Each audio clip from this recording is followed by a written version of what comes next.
শুনেছেন মা একজন মারা গেছে? শুনেছেন কেউ এখানে? রাধে কেউ শুনেছেন? ঘুমের কি ডিজাইন! ঘুম দেখেছেন? ঘুমের ডিজাইন দেখেছেন? ওই দেখুন, জয় নিতাই। একে সবাই অল্পজন বসে আছি, তার উপরে সবাই যদি ডিজাইন লাগে ঘুম চালায়, আমি আর কোথায় যাই? প্রথম দিন বলে হ্যাঁ না, গান ভালো লাগে না তাই ঘুম পাচ্ছে। কোনটা? জয় নিতাই রাধে। ধান চাষ হয় নাকি? ধান ঝেড়ে কুলোতে হাওয়া দেওয়া হয় না, তখন দেখবেন কুলোতে হাওয়া দিলে কি হয়? আগড়াগুলো ছুটে পালায় না চিটেগুলো ছুটে পালায়?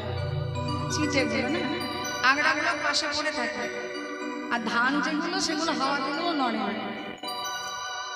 তা তিন প্রকারের ভক্ত থাকে জানেন? একটা হচ্ছে আগড়া, একটা হচ্ছে চিটে, আর একটা হচ্ছে ধান। যারা চিটে হয় তার একটুখানি দেখবে শিশিটা আসরে উঠেছে, বিয়ারা নাই বুড়ো, লম্বা না বেটে, মোটা না রোগা, কালো না ফর্সা, ভালো নাচে নাকি শুধু কথা বলে, নাকি শুধু গান করে, অনেকটা দেখলো বেশ ভালো করে, ঘন্টাখানেক থাকবে, থেকে এক হাওয়াইতে চলে যাবে, তারা হচ্ছে চিঠি। আর যারা বসে বসে ঘুমায় তারা হচ্ছে আগড়া। মানে ওই ধানের হাওয়া পেলে ধানের পাশে যাবে কিন্তু অদূরে যাবে, বসে বসে ঘুমাবে কিন্তু আসর ছেড়ে যাবে না। আর যারা জেগে থাকে তারা হচ্ছে সলিড ধান, যতই হাওয়া দাও না কেন আসর ছেড়ে যাচ্ছে। ধানের ভিতরে তিনটে যেমন ভাগ থাকে, ভক্তের ভিতরে তিনটে ভাগ থাকে জানেন? এই রাত্রিকে আপনারা বসে আছে, মহাপ্রভু দেখবেন, দেখেন নিতাই চাঁদ আমার হাত দুটো তুলে আছে। কেন তুলে আছে? কৃপা করবে বলে। একদিন এক ভক্ত জিজ্ঞাসা করেছিল যে ভগবান তুমি হাত দুটো তুলে থাকো সবসময়, তোমার কষ্ট হয় না? আজ থেকে 540 বছর আগের থেকে হাত তুলে আছে। হাত একদিনও নামাতে দেখেছেন? দেখেন, বলুন কষ্ট হয় না? হয়তো কি গো মায়েরা, কষ্ট ভগবানের কষ্ট হয় না? আমাদের যদি কষ্ট হয় ভগবানের কষ্ট হয় না? একজন ভক্ত জিজ্ঞেস করেছিল ঠাকুর তোমার কষ্ট হয় না? তখন ভগবান কেঁদে ফেলেছিল জানেন? বলছে তোমার কটা ছেলে মেয়ে? ভগবান জিজ্ঞাসা করছে। বলছে আমার একটা মেয়ে, দুটো ছেলে। তো বলছে ছেলে মেয়ের জন্য তুমি কি করো? তো বলছে কেন, মেয়েটাকে বিয়ে দিয়েছি, কিছু অর্থ সম্পত্তি ব্যয় করে ভালো জামাই দেখে বিয়ে দিয়েছি, আর ছেলে দুটো আছে তার জন্য এই দোতলা বাড়ি তৈরি করেছি, আর দুটো ব্যবসা খাড়া করে দিয়েছি, আর চেষ্টায় আছি ব্যবসা দুটো আরো যাতে বড় হয়, যাতে ভবিষ্যতে তাদের বাচ্চা কাচ্চা হলে নাতি নাতি যেন বসে খেতে পারে, কষ্ট যেন না। তা বলে তুমি একজন রক্তে মাংসে গড়া মানুষ, ভগবান বলছে তোমার সন্তানের কথা তুমি ভাবছো, তোমার মেয়ের কথা তুমি ভাবছো, তোমার নাতির কথা ভাবছো, আর আমি হলাম জগতের পিতা। তার আমার কতটা দূর থেকে চিন্তা ভাবনা করতে হবে।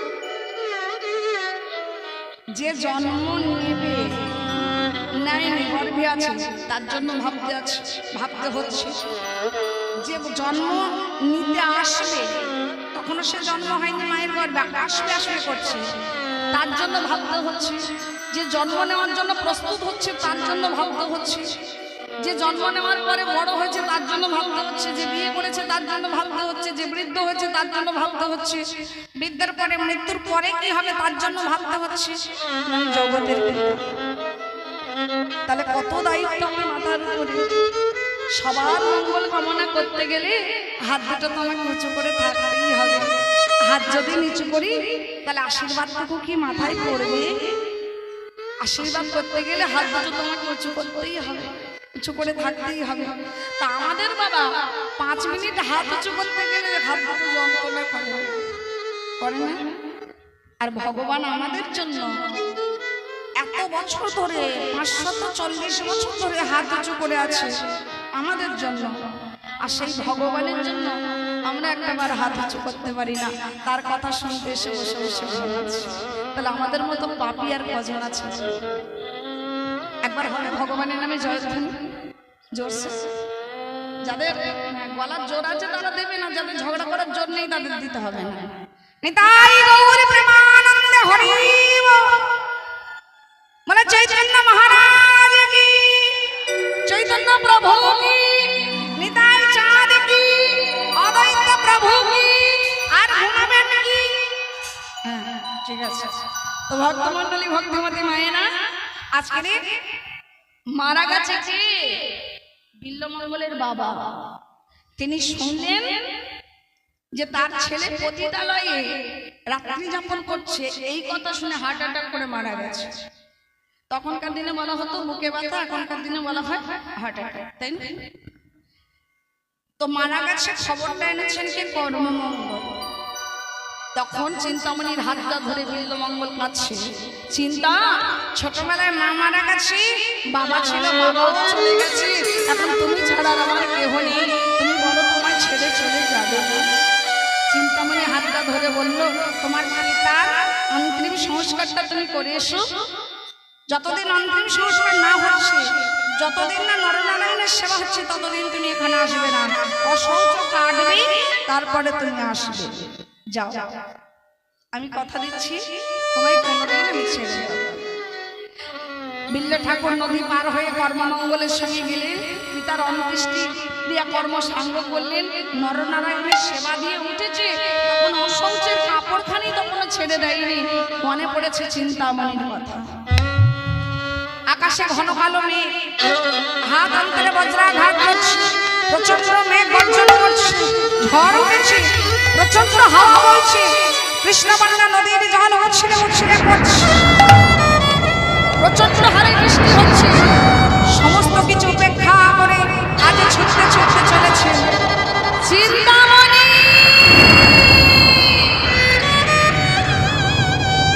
চিন্তামণি, চিন্তামণি। এখানে যারা যারা ভালোবাসা করেছেন একবার হাত তুলুন তো। কি বাবা আপনারা ভালোবাসা করেননি? যারা যারা ভালোবাসা করেছেন একবার হাত তুলুন। কেউ কেউ করেন? তাদের সঙ্গে বাস করি রে বাবা, নিরস তরু করো। সবাই ভালোবাসা করেছে, কেউ হাত তুলবে না। জয় নিতাই, সঠিক কথা বলেছে আমার দাদা। রাধে রাধে। ভালোবাসা করেছে কিন্তু হাত আমি তুলবো না। ভালোবাসা আমরা সবাই করি, সেটা কিসের ভালোবাসা? চাওয়া পাওয়ার ভালোবাসা, লোভ লালসার ভালোবাসা, কামনা বাসনার ভালোবাসা। স্বামীর কাছে একটা গয়না চাইলাম, হ্যাঁ আমার কানের তেল দেবে, যদি দিতে পেরেছেন তো ভালো, স্বামী আমার ভালোবাসা। আর যদি দিতে না পেরেছে পোড়া মেন সে মুখে কিচ্ছু করে না। বলুন হয় কি না? এটা হচ্ছে আমাদের চাওয়া পাওয়ার ভালোবাসা। কিন্তু এমন নিঃস্বার্থ ভালোবাসা দেখেছি, যমুনার তীরে কৃষ্ণবর্ণা নদীর তীরে সে ডাক দিয়েছেন, চিন্তামণি। ঢেউ উছলে উছলে পড়ছে, উপেক্ষা করে প্রেম তরিতে উঠে প্রেম নদীতে ঝাঁপ দিয়েছে আমার বিল্ল ঠাকুর। প্রেম তরিতে উঠে প্রেম যমুনায় ঝাঁপ দিয়ে ভাসতে ভাসতে ভাসতে ভাসতে নদী পার হয়ে চলে এসেছে। লম্বা একটা পাঁচিল, সেই পাঁচিলে দেখছে একটা দড়ি ঝুলছে, দড়িটা বয়ে পাঁচিল চক্রে চলে এসেছে। রাত্রি 2টো বাজে, এসেই ডাক দিয়েছে, ও চিন্তা, চিন্তা, ও চিন্তা। হারকেনটা নিয়ে সখী এসে বলছে, চিন্তা তোর বিল্ল ঠাকুর এসে হাজির হয়েছে, যা। এখন হারকেনটা নিয়ে চিন্তামণি বিল্ল ঠাকুরের কাছে এসে দেখছে কিছু একটা গন্ধ পাচ্ছেন, মানে এটা পচা পচা গন্ধ।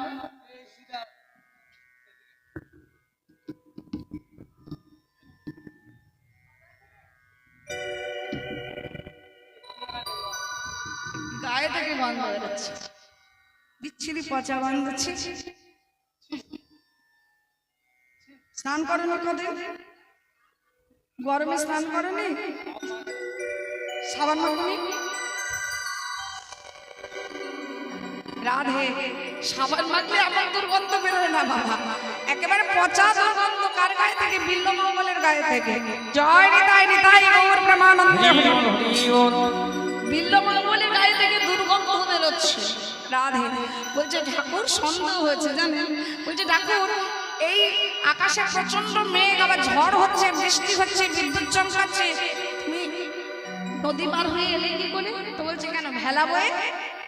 আমি কি এমনি এসেছি? ভেলা ধরে ধরে এসেছি।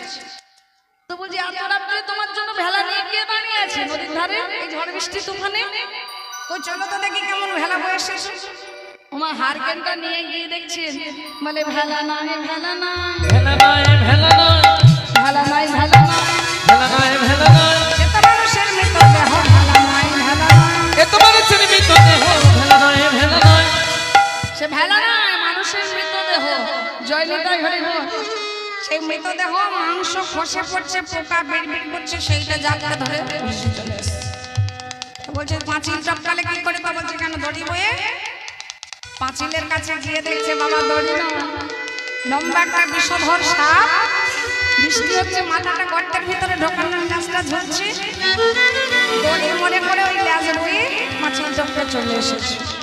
তখন চিন্তামণি হাতটা ধরে বলছে ঠাকুর আমার মধ্যে একটা মানুষ, আমার মধ্যে একটা নরকের কীট, গণিকা পতিতা, তাকে তুমি এত ভালোবাসো, তাকে তুমি এত ভালোবাসো, ঝড় বৃষ্টি উপেক্ষা করে একটা মৃতদেহ জড়িয়ে ধরে জীবনকে বাজিয়ে রেখে তুমি আমার কাছে ছুটে চলে এসেছো। ঠাকুর আমাকে যে এত ভালোবাসো, এই ভালোবাসাটা যদি গিরিধারীরা শ্রীকৃষ্ণকে তুমি ভালোবাসতে পারতে, তাহলে আমার থেকে 4000 গুণে তোমাকে ভালোবাসতো। জন্ম জন্মান্তর তোমার হাতটা কোনোদিন ছাড়তো না। যার হয় তার নয় হয়, যার হয় না তার 90তে হয় না। বৈরাগ্যটা কোথা থেকে আসে দেখেছেন বাবা? বুঝ বাবা তুমি এত ভালোবাসো, তোমার থেকে আরো 4000 গুণে ভালোবাসবে, আমি মরে যাওয়ার পরেও হাত ছাড়বে না? বলছে না। আচ্ছা তার বাড়ি কোথায়? কেন বৃন্দাবনে? ও বৃন্দাবনে। আচ্ছা তার বাবা মা আছে? বলছে হ্যাঁ। তার বাবা মার নাম কি? ওই তো বাবার নাম নন্দ মহারাজ আর মায়ের নাম যশোমতী মা। ও আমি গেলে দেখা পাবো? বলছে হ্যাঁ। তাহলে আমার বৃন্দাবনের পথটা দেখিয়ে দাও না, যে আমায় এত ভালোবাসবে তার কাছে আমি যাব, যে আমায় কোনোদিন কষ্ট দেবেন আমি তার কাছে যাব। চিন্তামণি কেঁদে ফেলবে, সারা জীবন আমি যাকে পুজো করে আসলাম আমি এতটা ভালোবাসতে পারলাম না, আর আমার মুখের কথা শুনে তোমার এতটাই দেখো, বেশ এই তো তোমার চৈতন্য হয়েছে, আর আমি তোমায় বাধা দেব না। হাতটা ধরে বৃন্দাবনের পথটা দেখিয়ে দিলেন, এই পথে সোজা চলে যাবে, যেখানে বড় বড় বাড়ি দেখবে, যেখানে 9 লক্ষ গাভী দেখবে, সেটাই নন্দ মহারাজের বাড়ি। সেটাই নন্দ মহারাজের বাড়ি? আমি তাহলে গরু চড়াবো। বলছি হ্যাঁ যাও। মুখে কৃষ্ণ নাম গাইতে গাইতে আমার নন্দ মহারাজের বাড়ি খুঁজছে। শোনো ও ঠাকুর, যেদিন নন্দ মহারাজের ছেলের দেখা পাবে, গিরিধারী লাল শ্রীকৃষ্ণের দেখা পাবে, যেদিন রাধারানীর দেখা পাবে, সেদিন আমাকেও দেখতে পাবে। এই চিন্তামণি কে জানেন? রাধারানীর যে 8টা সখী ছিল, ললিতা, বিশাখা, ইন্দুরেখা, চম্পকলতিকা, এই 8টা সখীর একজন সখী যার নাম হচ্ছে চম্পক লতা। সেই চম্পক লতা চিন্তামণি হয়ে জন্মগ্রহণ করেছে। তাই বৃন্দাবনের পথটা যেই তুলে দেখিয়ে দিয়েছে, মুখে কৃষ্ণ গুণ গান গাইতে গাইতে চলেছে। আমি হরি বল রাধা মদন মোহন হের বল।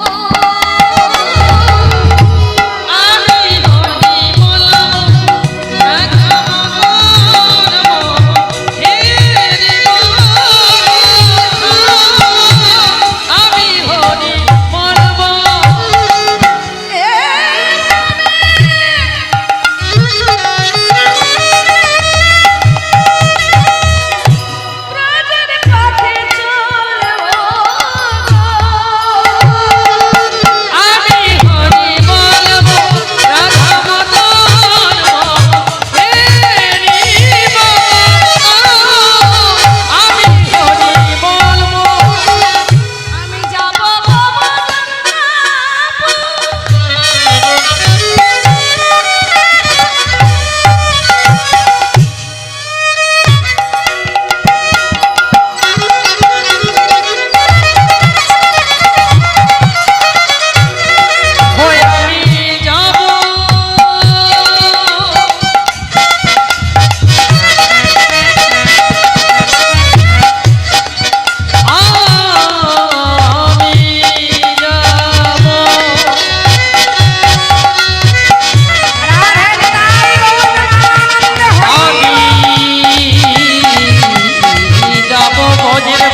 সমগিরি মহারাজ দীক্ষা দিলেন।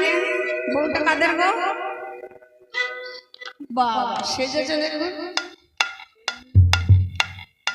এই যে সাজের কি ভালো। কাদের বাড়ির বউটা? যমুনা জলান্তে গিয়ে, যমুনা জলান্তে গিয়ে, তোমার সঙ্গে নেই তো কেউ গো। কাদের কুলির বউ, কাদের কুলির বউ গো তুমি, কাদের কুলের বউ গো তুমি, কাদের কুলের বউ। ওই যমুনা জল আনতে গিয়ে, যমুনা জল আনতে গিয়ে সঙ্গে নেই তো কেউ তুমি। কাদের কুলের বউ, কাদের কুলের বউ।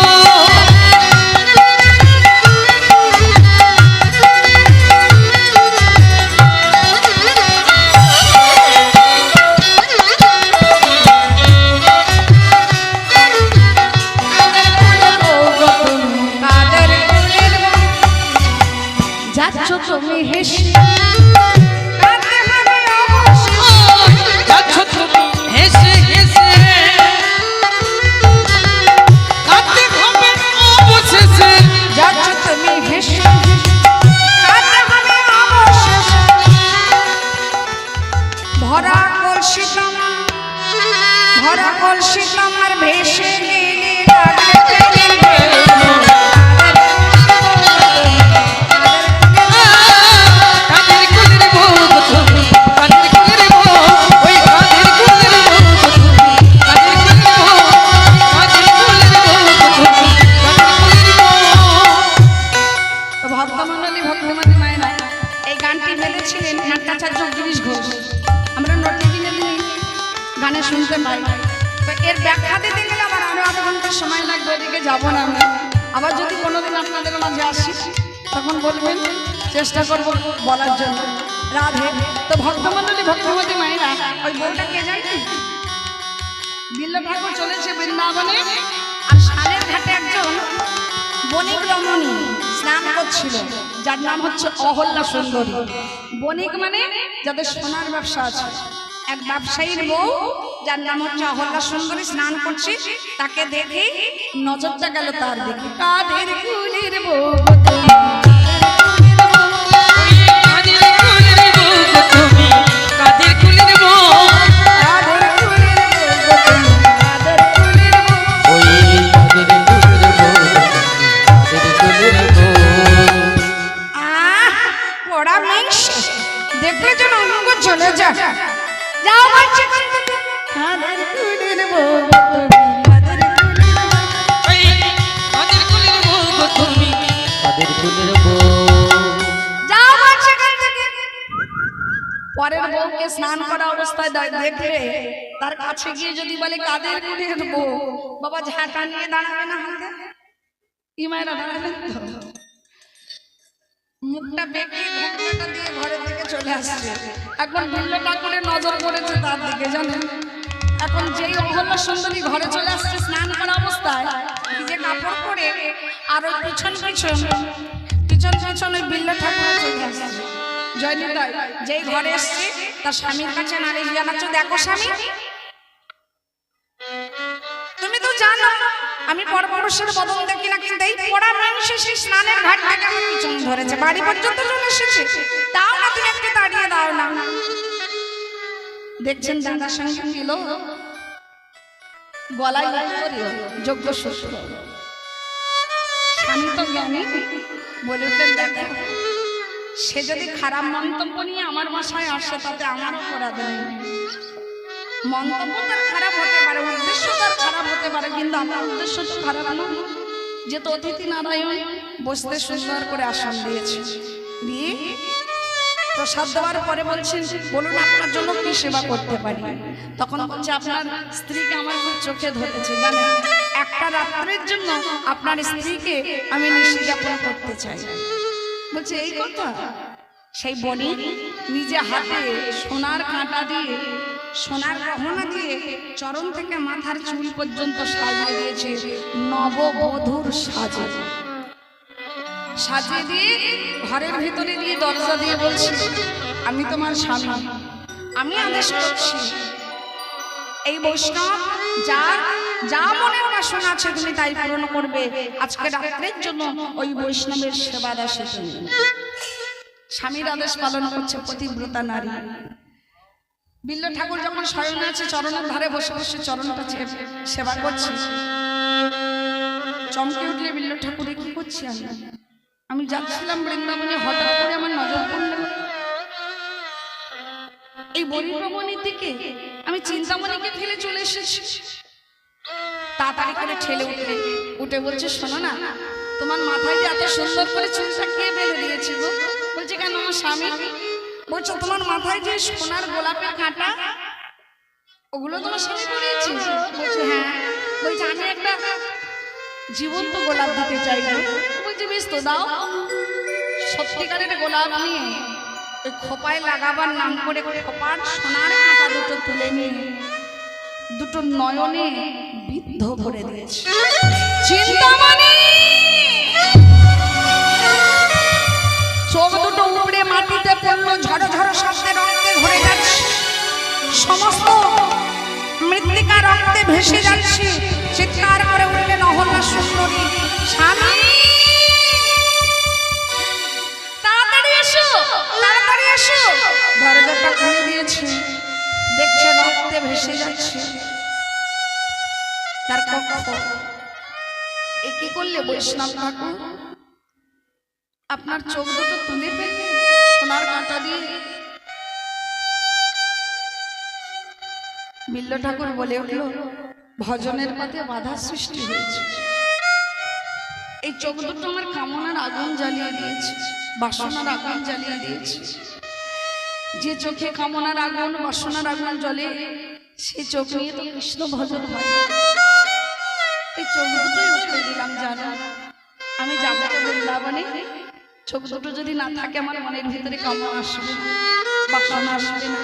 আমার বৃন্দাবনের পথটা একটু দেখিয়ে দাও না, দাও না ভাই। হাতটা ধরে বৃন্দাবনের পথে তুলে দিলেন। 7 রাত 7 দিন চলেছে অনাহরণ অভঙ্গ। পায়ের তলায় বড় বড় কাঁটা ফুটে রক্ত ঝরে ঝরে পড়ছে, মুখে কৃষ্ণ গুণ গান গাইছে আর চলেছে বৃন্দাবনে। ভগবান অন্তরে জানি আর সাহায্য করে থাকতে পারলেন না। একটা গাছের তলায় বসে আছে, পরিশ্রান্ত ক্লান্ত ক্ষুধার্ত তৃষ্ণার্ত হয়ে। ভগবান একটা দই আয়লার বেশ ধরে এসে দাঁড়িয়েছে। দই খাবে নাকি? দই, ভালো ভালো দই আছে গো, তোমরা কেউ দধি খাবে?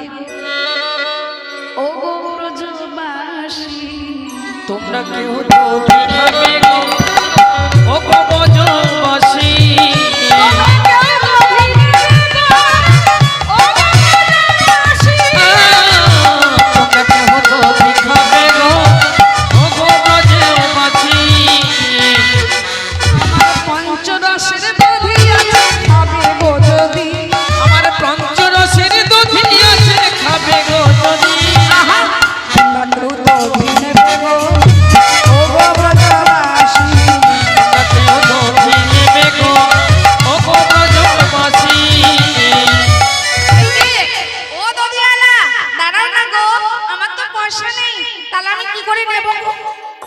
আমার দধি খাবে গো যদি, আমি বিনা মূল্যে দিয়ে দেব নেব না।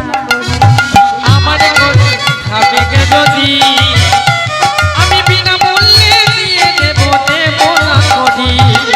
তোমরা কেউ দধি নেবে গো, ও গো ব্রজবাসী, তোমরা কেউ দধি নেবে গো, ও গো ব্রজবাসী। ভগবান আমার দধি পান করালেন। পান করেই যেই শয়নে পড়েছে, পায়ের তলায় যে কাঁটা ফুটে আছে, রক্ত ঝরে পড়ছে, ভগবান চরণ দুটো তুলে নিয়ে দাঁত দিয়ে কাঁটাগুলো ছাড়িয়ে দিয়েছে। দিয়ে বলছে, এই যে বৃন্দাবনে যাবে না এখনো, যদি ঘুমা তাহলে বৃন্দাবনে পৌঁছাবে কখন? এই যে তোমার নাম কি গো? আমার নাম হচ্ছে রাখাল বন্ধু। যে যে নামে ডাকে আমি তার কাছে সেইভাবেই ধরা দেই। ওরা খালি বন্ধু নন্দ মহারাজের বাড়িটা চেনো? বলছে চিনি তো, পাশের গ্রামেই তো আমাদের বাড়ি। ও আমাকে একটু নিয়ে যাবে? বলছে হ্যাঁ। তাহলে আমার হাতটা ধরো, তুমি তো দেখতে পাও না, আমার হাত ধরেই এসে। যেই হাতটা ধরেছি অঙ্গটা ঝাঁকি দিয়ে উঠেছে।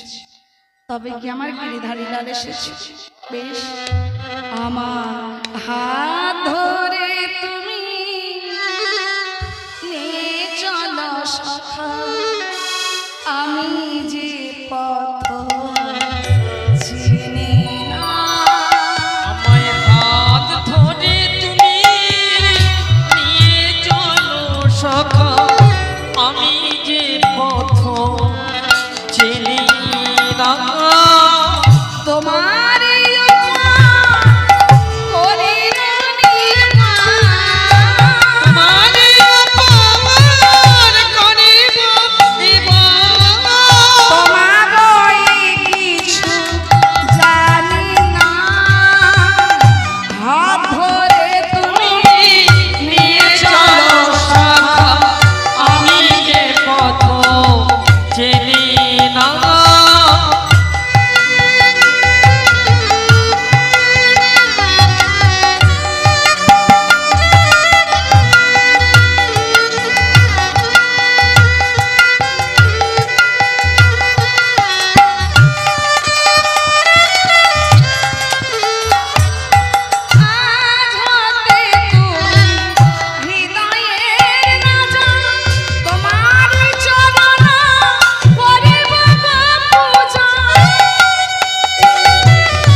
এবার আমার কথা শোনো।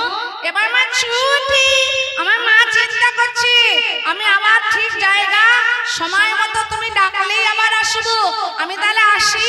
এবার মা ছুটি। চলে গেলেন কৃষ্ণ ভগবান। অন্ধ বিল্ল ঠাকুর সেই নন্দ মহারাজের আঙ্গিনায় দাঁড়িয়ে দাঁড়িয়ে ডাক দিয়েছে, গিরিধারী লাল তুমি কোথায়? গোপী মোহন তুমি কোথায়? যেই ডাক দিয়েছেন শ্রীমতী রাধারানী আমার কৃষ্ণ গোপালকে সঙ্গে নিয়ে গিরিধারী লাল শ্রীকৃষ্ণকে সঙ্গে নিয়ে এসে দাঁড়িয়েছেন বিল্ল ঠাকুরের সঙ্গে।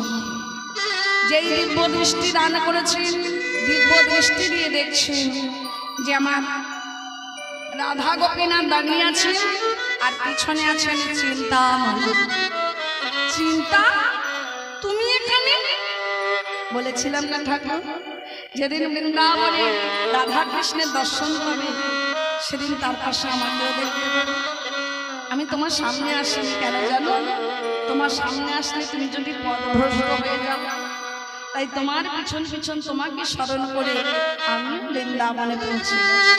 বেশ, এসেছে যখন ভালো হয়েছে, এসো না আমরা দুজনেই রাধা কৃষ্ণের যুগল দর্শন করব। হে দয়াময়, দেখা করে দিয়েছ আর দেরি না করে একবার যুগল হয়ে দাঁড়াও। রাধারানী বললেন আমরা যুগল হতে পারি, আগে তোমাদের যুগল হতে হবে, উভয়ে উভয়ের যুগল দর্শন করব। তাই চিন্তামণি আর বিল্লমঙ্গল দাঁড়ালেন আর অনাদিরাদি ভগবান আর রাধারানীকে বানিয়ে নিয়ে দাঁড়ালেন। ভক্ত ভগবানের মিলনে বৃন্দাবন ভগবানের মিলন চাঁদ বদনে সবাই মিলে হরি হরি বল গো, হরি হরি বল। এই চাঁদ বদনে সবাই মিলে একবার হরি হরি বল গো, হরি হরি বল। ভক্ত ভগবানের মিলনে এইখানে হলো। ভক্ত ভগবানের মিলন এইখানে হইল গো, এইখানে হইল।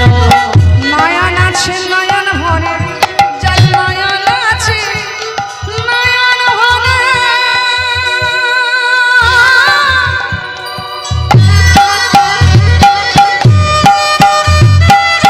যুগল হেরে না গো, যুগল হেরে না। ভক্তের ভগবানের মিলন হইল গো, মিলন হইল। ভক্তের ভগবানের মিলন হইল গো, মিলন হইল। এইখানে রামনাম মিলন মাধুরী গো, মিলন মাধুরী। এইখানে রহিল আমার মিলন মাধুরী গো, মিলন মাধুরী। আবার বংশী কহে মাগে রানা, বংশী কহে মাগে রানা।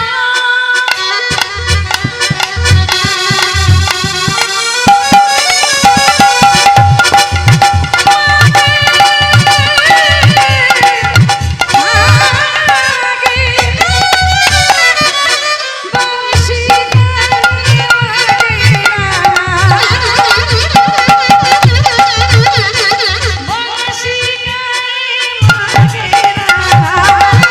শিবনে রাতে রাম সরনাদ খানি গো, সরনাদ।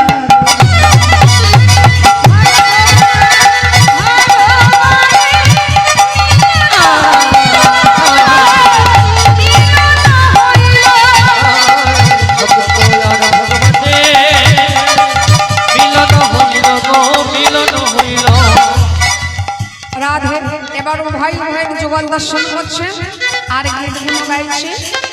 বিল্ল ঠাকুর একটা গ্রন্থ রচনা করেছিলেন যার নাম হচ্ছে কবি অর্ণামৃত রাধে। তার গ্রন্থ যারা খুঁজবেন পাবেন, দেখবেন খুব সুন্দর, পড়তেও খুব ভালো লাগে। আজ চলুন এই বৃন্দাবন মাঝে রাধাকৃষ্ণের যুগল গান গাইতে গাইতে আমরা লীলার এখানেই বিশ্রাম দেব। ও কানা চাঁদ চাঁদ চাঁদ চাঁদ বদনে চাঁদের বামে দাঁড়ায়। চাঁদ চাঁদ চাঁদ চাঁদ বদন চাঁদের বামে দাঁড়ানো, চাঁদ চাঁদ চাঁদ বদন চাঁদের বামে দাঁড়ালো, চাঁদের বামে দাঁড়ালো মেরে নয়ন জুড়ানো। এই চাঁদের বামে দাঁড়ালো মেরে নয়ন জুড়ানো। চাঁদ চাঁদ চাঁদ চাঁদ বদনে চাঁদের বামে দাঁড়ায়। ওই চাঁদ চাঁদ চাঁদ চাঁদ বদনে চাঁদের বামে দাঁড়ানো। ভাই যে রসের নদী অমিয় পাঠা, পাতা পায় কারো গুণরা ধ্বংস হয়ে দিতে সাদা।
হলো আমার লীলার মাধুরী।